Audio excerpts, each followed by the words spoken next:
So the really weird thing about shame is that since it makes us want to avoid things, we might be carrying it around for a long time solely for the reason that we've been avoiding looking at it. So we wouldn't even realize that we should be over it. And a funny story of mine came up to illustrate this recently, and I mentioned it in my Instagram stories as well as talking about it in my stand-up comedy set because it really is ridiculous. So for those of you who missed it, let me brief you. When I was 12 years old at camp, I slow danced with Justin Trudeau. And I thought he was really cute. And at my camp, the girls could send pink notes to the boys and the boys could send blue notes to the girls.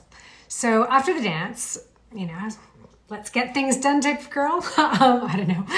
I decided to send him a pink note and it said, "Hi, Justin, I think you are really cute. Not because your dad is Prime Minister. See you at the next dance, Steph." Yeah, he didn't write back. And it's funny because I was 12 years old. And looking back, I'm like, oh my goodness, how embarrassing. Many years later, when I was working at the CBC and he was in for a day for something or other, because, he does like media, I avoided him in the hallways as though, A, of all, he would remember. And second of all, if somebody were to judge someone based on a note they wrote somebody when they were 12, that's big issues. And it was funny because I realized it's ridiculous. Yet when I was starting to tell the story for my stand-up comedy class, I was actually feeling a bit ashamed that I wrote such a stupid note and that he didn't write back, and as though my pride was wounded or something. So anyway, I dusted it off because, that's the whole thing about stand-up comedy is touch the spots that make you feel stuff and dive in, and great parallel to coaching.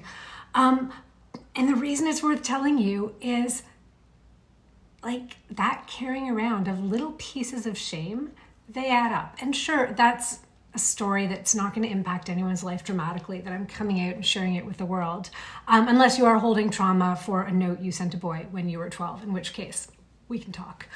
But what I'm trying to get at here is think about stuff that maybe when you were a teenager, you look back on it, there's a little resistance. I don't want to go there. I don't want to really admit it. I don't want to think about it.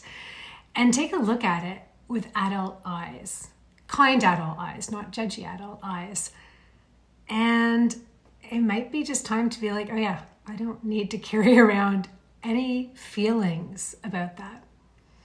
And just remember, your self-image really is a collection of all the little pieces of information that you've stored about yourself.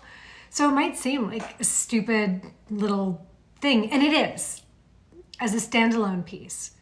But everything adds up. So get rid of any expired shame, go look at the due dates, check them out, get rid of it, and it's just going to be a little weight off your shoulders. Anyway, I hope you've enjoyed me embarrassing myself for you.